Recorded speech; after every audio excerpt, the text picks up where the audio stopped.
Hello and welcome to the JTrain podcast. It's a Chit Chat Wednesday, and today's guest is Jurden. Jay is a fantastic comedian that I love watching perform on stage.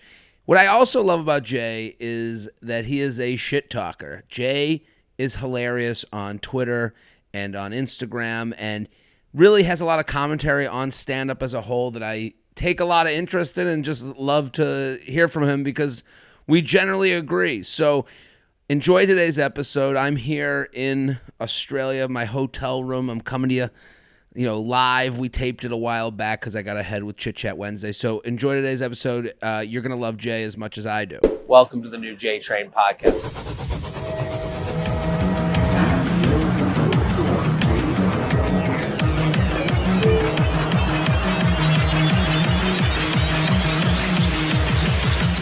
Hello and welcome to the JTrain podcast. This is JTrain, Jared Freid, coming live from the West Village of Manhattan. That's right. Every Wednesday is a Chit Chat Wednesday where I have a friend or comedian or expert on to have a little chit chat with. And today we are lucky enough to have all three, friend, comedian, and expert. And this is where we're going to start today. I think an expert shit talker on the comedy community. Hilarious comedian, Jurden. Give it up for Jurden. Thank you for coming on. Thank you for having me. I love that introduction. I'm so happy you're here. Huge fan. I love watching you on stage. Your stand-up is great. And I've taken an interest in your Twitter. Thank you. I keep an eye on your Twitter because you are like the ombudsman of the comedy community. I love a vocabulary term. Tell everyone why it's necessary and why there used to be so many more people who would just every now and then check the temperature of things. Well, I do think it is a smart thing to have someone who just so the ombudsman's like the hired in-house person to kind of just put the mirror up to the company, so to speak. And it happens at magazines and newspapers. And I remember the only reason I know ombudsman, I am no SAT word person, but ESPN.com hired one. I remember when ESPN was big, at its probably biggest. And I remember it was an older woman. I can't remember who it was, but I remember reading that article and I thought it was just so interesting to see this very fair. It wasn't taking shots. It was really just a little bit of here are things that we're kind of doing. Here's what we're missing. And then I go to your Twitter and I would say it's sassy, but yeah. I definitely, but that's, it's your personality. It's not out of left field. And my big question is, why are we carving out and sanitizing versions of ourselves? I mean, when it comes to TikTok, when it comes to Instagram, when it comes to the fact that we all as comedians have to also be social media managers now, I understand that there's so many different versions of you want presented. We both done it. My Tonight Show set isn't me. It's a version of me cleared by standards and practices that's going to make, people in Ohio laugh. My fear is that on Twitter, everyone's like, "Oh, Twitter is evil," and I'm like, "Yeah, it always was." And are you gonna be a goody two shoes now that it's evil? It seems like we're taking away the wrong lesson from Michelle Obama. Right. Well, it's we're our own standards and practices, almost. And it's listen, when I see, I don't think there's a bit for me. Two things. I do think the internet, you have to be the most honest version of yourself. You will be found out. At some point, the internet will find you. So, I do think there's a lot of people that are giving this, cleaned up version of themselves. And at some point, when they get in trouble, quote unquote trouble, is when their audience is wait a minute, you brought me here under this brand. And now this is the actual brand, and that's when someone gets, and I don't even believe people get canceled as much as people don't buy their tickets anymore. They go, they're not what I thought they were. I was brought here under a misguided venture, so to speak. Yeah. When I do think when I see when I want to call out people, for me, I like doing it in a podcast sense if I'm going to speak generally, just because I'm I agree with a lot of what you say, or what I think you're saying, is that when I go to your Twitter and you're calling out kind of comedy stuff, it's like, I think your frustration is where my frustration is, where the normal person's frustration is like this kind of lack of work that is resulting in huge profits. Like they're not even doing the thing. We're taking these weird kind of tech bro, Bay Area, Moneyball, hyper utilization, streamlining of art and effort, and we're applying it to stand-up comedy. Now, you're a sports guy. I like sports. A couple things. If you can't make an open jumper, you don't get to say you're in the NBA. You don't get to. If the only time you play ball is when you set up a tripod in a gym by yourself and you edit the footage, you don't get to say you're in the NBA. That's it. And that's what's going on. I think we are more than any other era, like, of comedy, we're amongst marketing managers. Like, there are a lot of people that would have been like and they would have been millionaires there too. They would have been the marketing manager at Nike or at a commercial company or whatever it is. And it's like, the frustrating part is you're like I see it a lot where, like, I go to clubs and if they tape the show, I'm told by the club that some people find out that they have like the film system already in place, and they're like, when the comedian or whoever here was booked hears about that, they just go around the room. Where are you from? What do you do? Where are you from? Because they're like, I can get my year's worth of crop from this harvest, And this poor crowd that has to sit through that, and the poor people who don't understand that they're being sacrificed for the greater good of this person's content, and kind of they're a sacrifice to the algorithm gods. I even have noticed a bit more recently that people are sort of acquiescing. They're going, oh, I really don't expect stand-up to be good. I'm hearing audience members say they don't expect shows to be good. It's wild. And to their surprise, they go, oh my God, you just kept going. You just told jokes for an hour. Oh my God. You kept hitting us with punchlines. Right. Have you rehearsed it? Yes, baby. Yes. I had someone come up to me. I can't remember. They were someone that was a friend, and I think I was in San Francisco, and they were telling me how great your show was. They were like, we just saw Jay Jurden, and we didn't even know him from anything. We just walked into the punchline, and he was amazing. I'm like, like, we all know the people that were like, go to that one, don't go to that one. And it's like, it is a little sad because, the thing that we're dealing with is like, not a lot of people actually like stand-up comedy. Like, it's a niche thing.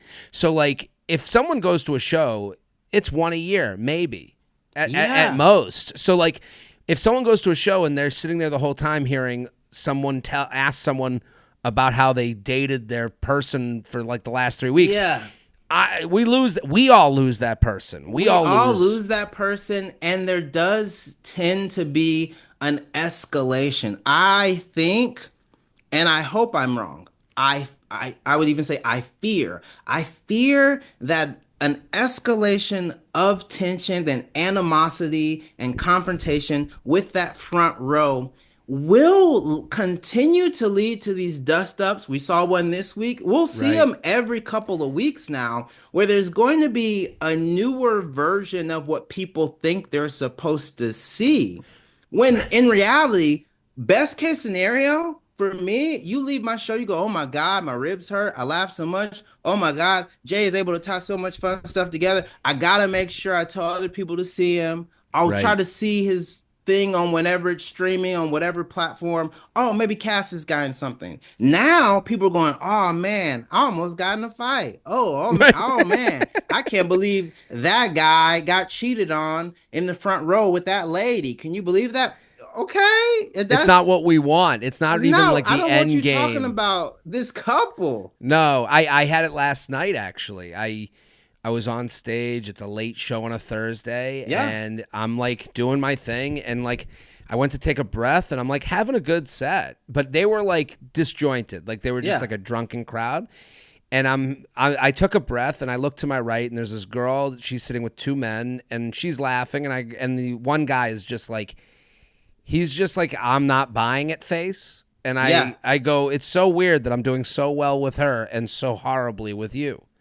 And like to acknowledge, and it was like never meant to like make that person feel badly. It's more just like, let me see if I can drudge some energy out of this guy who's like literally facing the whole crowd with his like very like not having fun face. There's so many clubs that have that seat where you are parallel with that chunk of the audience, and there's an acknowledgement as a comic where you just let them know you're gonna be part of the show, so you might as well laugh, because if not, they're gonna just so you know, I'm letting you know. They're almost like the sign language person to let the crowd know whether it's funny or not. And the guy looks back at me. He goes, he like literally like. I say that to him. I go, I can't believe I'm this funny to her and that not funny to you. And he looks at his friends and says something to them. I go, what happened? He goes, I was just telling them that you're like, I laughed at all the other guys.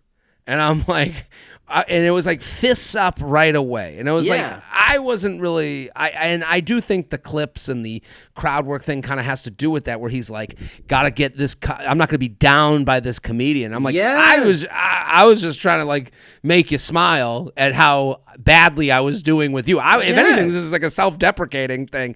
And it would turn into like a 10-minute, because now I had like the whole crowd goes, ooh, and now I'm in the arena. Now I'm roaming, in the got to go at it with the tiger, and you have to reestablish room control. I think that because there are two different games going on, there's your set, but then there's also the world in which you get to do your set, and those two things happen kind of like at the same time, and they both stop and start for comics, that you have to reestablish your control in the room, because comics, we're substitute teachers, okay? We come in, you don't respect us, you ain't supposed to. I don't have a real degree, I get it. Right. But guess what? You don't know me, I'm not even famous. Right, I've done nothing. And what's wild is that ceding that much control to these unruly children who are lovely patrons, and we love the fact that they still enjoy comedy,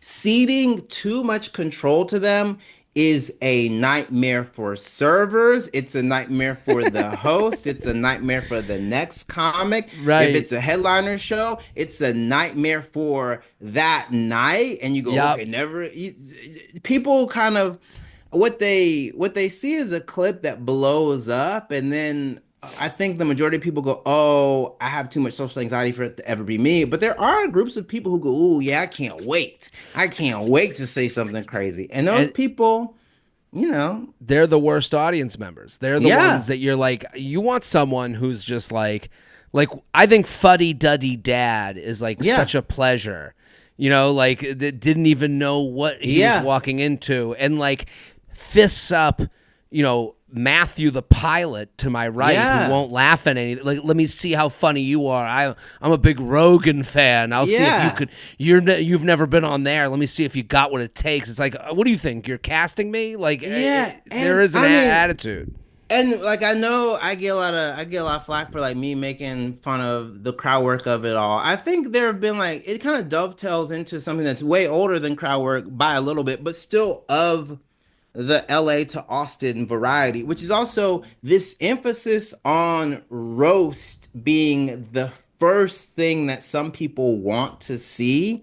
And so people will go, oh, but Don Rickles used to roast everyone. And you go, yeah. And then he'd get up and roast Johnny Carson. Like that was a completely different setting sometimes. But people really kind of want to roast the comic, then they want to be roasted. And a roast is like established. A roast is pre-written. A roast has a dais. A roast has a host. A roast has a target. In a roast, you can literally talk about people's dead parents. You can hope someone dies of an incurable disease. You can talk about their show getting canceled. You can truly needle people with the knowledge that they have something ready for you. If you would have told that man I mean, if you would have actually roasted him, Right. you look evil. Right. There's for no reason whatsoever. Yeah. I just turned and saw a guy and I was like, look at this fucking idiot. If you'd be Yeah. like, what happened here? Yeah, you bring up a good point. The atmosphere isn't acknowledged. And we know it's not acknowledged because how many times someone's like, hey, we're going to do a show. We're going to do it in our living room. And you're like, Yeah. you don't know how this works. They're like, yeah, everyone will stand around you while you do the show for my family. No. And you're like, no. You think that works? You think that that's how this whole thing goes? I even think sometimes the people who really, a roast is really sort of like dangerous for non-comedians, because what happens is like they will get their feelings hurt because there's no pre-established relationship, there's no conversation. It's like whenever like a clip is up about a guy, like, oh, this guy's a cuck, oh, this woman's cheating on him, there is a level where I go, the comic has to know the line, because a lot of these dudes at comedy shows, they're already $100, maybe $150 into the date that night. Right. Maybe don't call his dick little. Okay, maybe don't call his dick little. Right. Let this guy go home and fuck tonight. Like, let him have. Right. You were supposed to assist that. You weren't supposed to take away from that. Yeah. It is. I mean, it's wild what we're seeing. That's why I love seeing when you start talking about it on Twitter. I'm like, okay, good. I don't feel crazy. Yeah. That, like, some of this seems like it's a little bit nuts. That's my primary function, is I do want other people who are my comedy peers, whose stuff I like, to know that, like, you're not crazy. This is wild. There weren't any jokes in that clip. You're not crazy. This is wild. That special was terrible. And I don't mean terrible because it says something that wasn't necessarily progressive. I mean, just from a joke writing standpoint, from a structure standpoint, it was sophomoric. It was entry level. It was bad. It will make people think that it's the reason why so many people feel comfortable putting their thumbs on their phones and saying Netflix doesn't even have funny stand-up anymore. And you go, oh my God, now we've become so crazy that now these people are telling me that Netflix doesn't have funny people anymore, which is such a broad statement. They go, you know what's actually funnier? A baby eating a lemon for the first time. Sure, I bet. I bet that this baby on TikTok is gonna make you laugh in 30 seconds. I guarantee it. It is. It's frustrating. It's frustrating to see, and it's like we have to we do have to do a level of protection for what we do. Because we have no barriers to entry. Anyone can put anything online. Anyone can get on stage, go to the open mic, set up your tripod, have, just like you said, in an empty gym, put some laugh tracks on it, which we are also seeing happening. Laugh tracks on their Instagram clips, and you're like, and then they're getting in someone. This is all crazy. It's like we're in the upside down. And the wildest part about that is that what I'm saying, what other people are saying, is nothing new. I grew up with Tough Crowd. I grew up with Last Comic Standing, where a little shit talk doesn't kill anyone. No. Listen. If you got your $3 million from your 2 Netflix specials, and every now and then someone goes, man, write a joke. Hey, you want to write a new joke? That's not the meanest thing someone can say to you. Right. It really isn't. We are sponsored Green Chef. Stop with the fad diets, the weird shakes, the gross meal bars. Create healthy habits that actually last with Green Chef. Green Chef makes mealtimes easy by sending you pre-portioned ingredients, pre-made sauces, and recipes that you can easily follow. This means you get to skip the lines at the grocery store and the boring food prep. Green Chef has over 80 recipes to choose from each week, so there's always something new to try. Here's what I love about Green Chef. They are doing healthy meal kits. What is the problem? What is the issue with being healthy? The issue is it gets boring. So here we're telling you there's 80 recipes. Also, it's tough to portion out for 1 or 2 people. To go to the grocery store, we always end up buying too much. I say we, you and I, you the listener, me. I buy too much, and then I end up wasting food or eating too much and not making the right amounts. Green Chef is going to solve both of those issues with creative options with the right portions. Also, I would argue it's a mental health thing. When you put these recipes together and you finish it and you look at it on the plate, you feel accomplished, you feel good. It scratches an itch of satisfaction in your brain. So Green Chef has tons of menu plans to choose from. Keto, calorie smart, protein pack, plant-based, even their limited time reset collection. So they have a lot of options. Again, keep it creative. You will stay with it longer. Thrive all year with clean, easy meals from Green Chef. Go to greenchef.com/JTRAINFREE and use code JTRAINFREE to get started with free salads for 2 months. Ooh. Plus 50% off your first box. That's greenchef.com/JTRAINFREE. Code JTRAINFREE for free salads for 2 months plus 50% off your first box. Enjoy. Then you have to wonder, like, I have this moment where I'm like, you know, I guess this is happening in the world too. It's like, you got your 3 million, take a beat. Like, you can chill, like you can go, but I guess that's me telling someone to do with the money in their wallet. I think people get addicted to like making the money, to playing the big crowds, but like, you know, I'm like right now, I'm like going to Australia. I'm literally going as far as I can in the planet to be able to do my old material that I've just taped while also working through this like new thing that I'm like getting started on. And for what? For nothing. There's no special coming up. It's for the only reason is to go on the road once the special is out and be able to have new material for the people that come to the show. And it's like, it feels like a very like, because it's such from my end, it's like the most honest thing I've done in my life. Yeah. That I get mad when I see it, the dishonest version. And I think there's a level of artistry in that. I think practice, I think cultivation, I think quality control. I respect so many people's work, not because it's brand new to me, because it's good. Because I go, God damn it, they are a murderer. They are a crusher. Oh my gosh. They body. They destroy. This is someone who you have to see perform. And then I see some people and I go, wow, they make so much money. Good for them. And guess what? Make your money. But sadly, and I've seen this happen with a lot of people, but notably with one very famous example, the fans and the money you make, you can't get mad at them. You can't get mad that you have this group of fans when you want Shane's fans.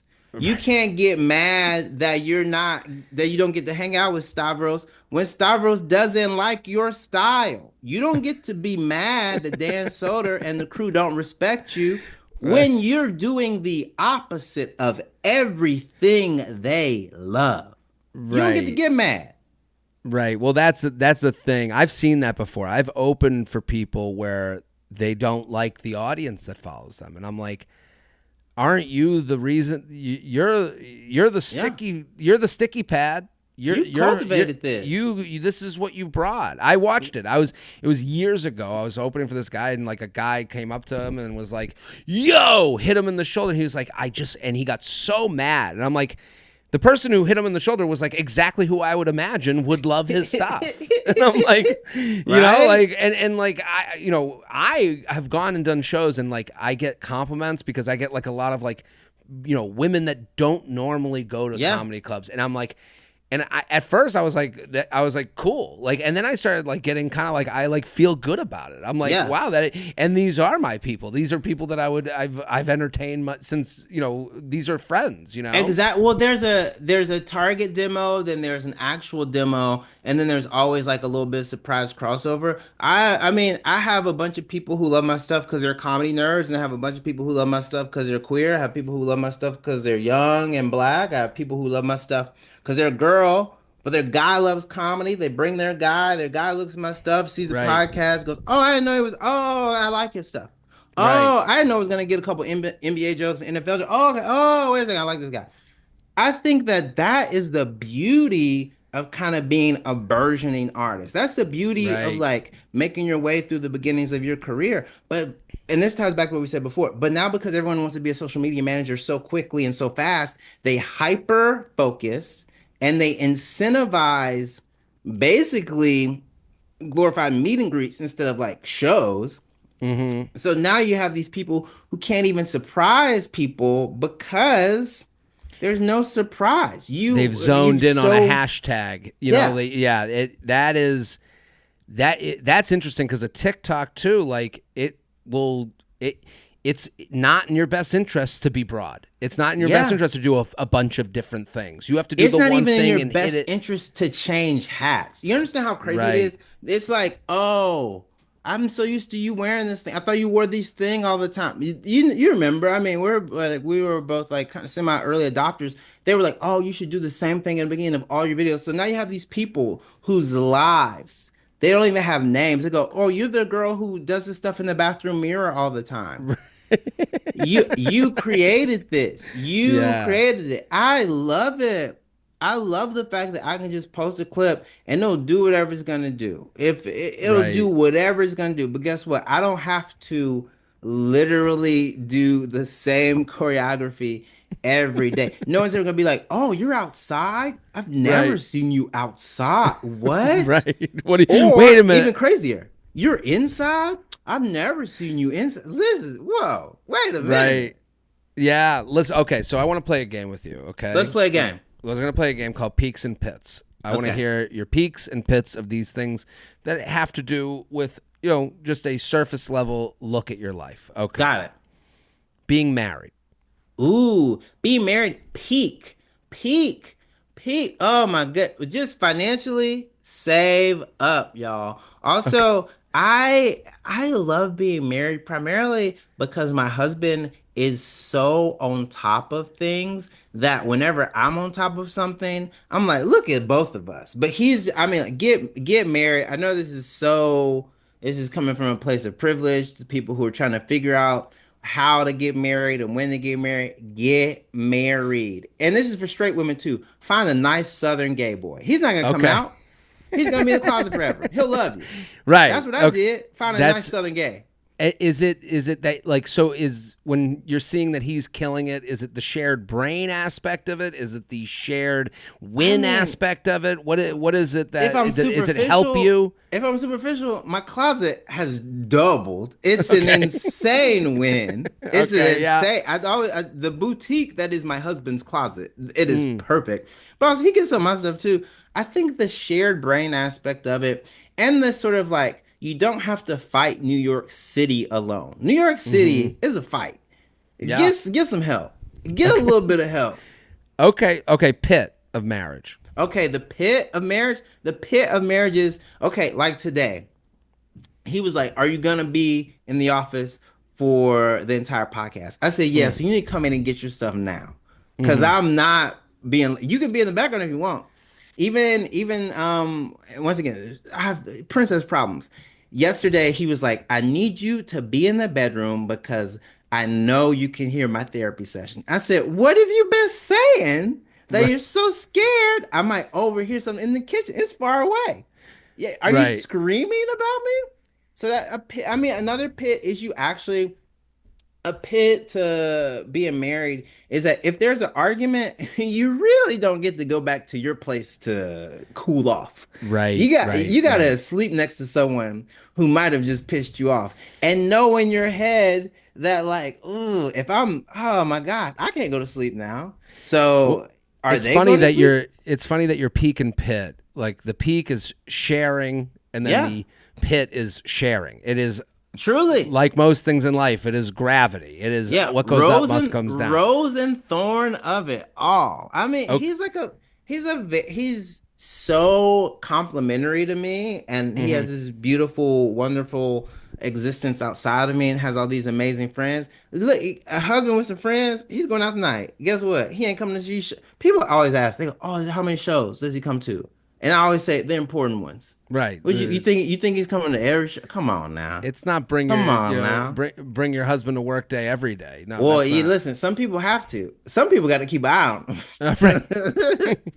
Okay, Peaks and Pit Sundance Film Festival. You've gone the last 2 years. Yes. What do you love about it? What do you hate about it? The peak of Sundance is getting to see movies, getting to see movie stars, getting to talk to them, getting to kind of feel like you're part of undiscovered gems in Hollywood, like Real Pain, which has like a couple Oscar noms. I got to see that before everyone. I got to talk to Jesse Eisenberg, like that kind of stuff. You go, oh, the ground floor. Yeah, ground floor. You get it feels very like if you went to high school in 2000s. It feels very I knew about that before they blew up, but it go off, So that's one of the peaks, and I would even say the parties can peak.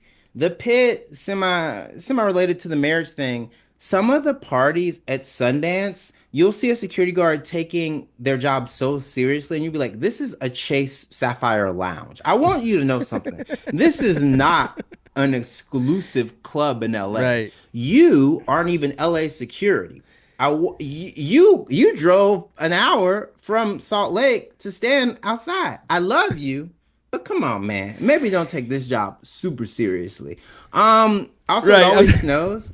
And the snow gets dirty so fast. It's pristine for a minute, and then it's just disgusting. So you're from the South, so you don't have the relation to snow and how quick that can go. I didn't know. I've been in New York since 2015, so I've quickly learned. But in Sundance, because it's so snow focused, snow it snows and it gets disgusting. You also get to see like these tiny actors and actresses walking around in these like very nonsensical shoes, and you go, "What's gonna happen here? What's how are we getting over this?" The attire there. I've been to Park City, and there's like a store on that main drag that has like all the fur. Oh, yeah, with the Furkini store? Yeah. The Furkini, yeah. I've taken a picture of it, and it's like, you have a moment where you're like, oh, this is a joke, but it's like, no, it's not. This is what people are wearing here. I mean, similar to Nashville and Texas, because I'm from Mississippi, and like in Mississippi, you saw cowboy hats when people were going to the rodeo, and when like actual country people like thought they were dressing up.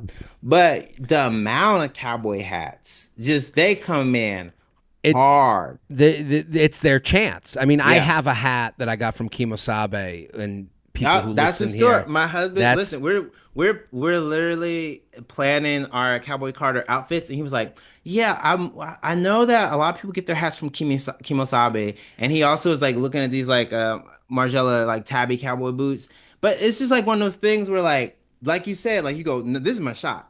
This is it. If I don't wear it now, I'm not wearing it like the rest of the year. No, I get that. Like this, I'm looking at the hat right now, and I'm like, I remember when I bought it, I was like, okay, what are the cities that I perform in that I can wear this? Like that was how I did the math on whether I should buy this ridiculous hat or not. Okay, one more. You ready? Yeah, one more. Two more.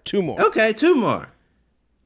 Okay, you wrote for The Problem with Jon Stewart. Yes. The peak and pit of writing for a TV show. Ooh, the peak is the money. TV money is regular. If you're a glutton for punishment like me, this is what you do. You clock in from 10 to 6. You eat. You go do sets.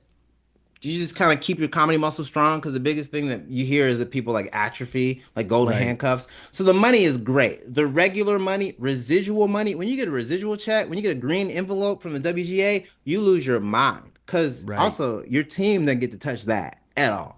Okay. Like that's just yours. Meaning that you don't pay an agent or a manager on residuals. Okay. Yeah. So that, I mean, like that truly the peak. I know a lot of people want to be like, oh, working with Jon Stewart, learning political comedy from the guy who like invented it for the modern era. Love that. But that money, my God, you think my husband can get a hat from Kemosabe if Jon Stewart and Apple didn't pay me? Right. Okay. So listen, you're getting paid well to do something that you're loving. It's mean, listen, and cause like you throw all your stuff towards the episode, you throw all your jokes, and you learn not to be precious with stuff because you're gonna get paid that week, even if they only use two of your things. If Mm-hmm. like your big contribution that week was a joke and rewrite that was a fun riff with John, and they say, okay, let's set that. That was fun, but like figure out how to make sure that gets put in the script now. Like, and you could be like, oh, I was working on this sketch that got like gutted, and this one sketch that like everyone loved, and then we didn't know like how if it was gonna actually fit because the runtime. And so you have like moments like that, but then like at the end of the day, you are like getting paid to ideate and to like riff and write Mm-hmm. stuff that which is like fun. The pit, I would say the pit for TV shows um is that there is so much that you are not in control of that if you have any control issues, you have to handle that quickly. Like, Right. okay, case in point, we're on Apple TV Plus. Now, they make great phones, great headphones, great iPads, great computers. You know what they could be a little bit better at? Marketing. My God, Apple TV Plus, the amount of beautifully produced, like high quality shot, well Right. written, well acted shows, prestige shows, some would argue that people are surprised are out. Right. I've seen so many like trailers for Apple TV shows that you go, this looks amazing. And And they go then it's season like, four. right. And you had no idea it even existed, even lived on this planet. Yeah, totally agree. I mean, I know why. It's because like I mean, if we look at TV, their TV budget is like it could be a rounding error for Hmm. their phone and everything else budget. Like Right. Well, that that was the thing with Apple TV is like people were like, why even do this? Like what some TV at these companies like if you listen to enough like podcasts about like kind of how the money works when they get bought by these like mega tech yeah. companies, there's like nothing to be gained from them other than we make art and a point of pride. But like when you're like dealing with the algorithm and shareholders, like the pride goes out the window. No, there's no head honcho that's like we made Ted Lasso. Like no one Yeah. cares. And As what's in the great old days of Hollywood, people would go, "That's our property." It was a family business more or less. family business, people would have said, look at all these awards we got for Ted Lasso. We are the place you go to for this stuff. Right. We are gonna have a Ted Lasso spin-off. We're gonna make sure that we like have everything like related to these entities and this property that we created. And now I think sometimes they're happy they get to work with certain people, but I mean like Apple has so much. I'll explain like this. Apple had enough money to bring Jennifer Aniston back to TV. A woman who famously made over $1 million an episode. Right, Like it right. when the Plus Friends, residuals, plus yeah. syndication. And she got all that Aveeno money. Jennifer Right, Aniston, there's no reason she should ever have to memorize lines again if she don't want to. right. It But is. that's crazy. It's the lesson. TV's probably the best lesson for like why these M&A companies are like a bad thing. Like if you think Yeah. about it, like you're gonna go buy like you're gonna be a tech company that owns TV. Like it can't make you money. Yeah. It can't Truly. even, so like as opposed to like the mom and pop shop, which is the lot, the studio over in LA, which we used to think were these big things, but like if you think about it, like no, they were making good business for them, not Yeah. enough for like Wall Street. I don't know. And Yeah, it's and the TV money then was they were like, oh man, great episode, but you won't believe the Pringles commercial you're about to see. Because that's where the money is. And we right. still have that model. We're gonna see it on Sunday. But there We're is a taping this level before of the Super like, Bowl, but yes, yeah, the Super Bowl, yeah, whatever that comes out. But there is, I don't know. It is wild to like know that you're not like you're contributing a lot, you're crafting a lot, but the pit of it is that you do not have any marketing control. I right. mean, I look at an example to me that's beautiful and it's such a happy, I'm so happy it worked out. But with Abbott Elementary, like I know writers for that and they're like so happy. because they're basically going kind of back to the 22 episode schedule. They're going back to like writers getting to develop and become producers and become like way bigger at their job. Because for a while we had these 10-week rooms. We had like this like Wild Wild West situation for creating TV. So yeah, you don't have control. Well, the Abbott Elementary, of it all is like there used to be 4 of those every night on 3 different networks. Yeah. Now it's like it's probably one of like you can count on one hand how many exist like that right now. So it's like I would assume anyone that works at that show feels like they have a lottery ticket that they have. Like, oh my God. Like, and it's so funny because like the other version of the thing that really works now, and it's so wild that this caught on, is having like one person be kind of like this conductor for 3 or 4 different shows. It's the Tyler Perry and the Taylor Sheridan approach, right? Where you kind of go, this is the world I'm envisioning, and all the shows are sort of connected but sort of not, and I'm the central voice, but I'm gonna make sure that like there's a brand, and I think that the reason why people like it is because there is a brand there and consistency. There's not a lot of surprises. I mean, that used to be. If you think about it, I agree. That used to be, Thursday night on NBC. You go, I'll just put it on. Like I'm good.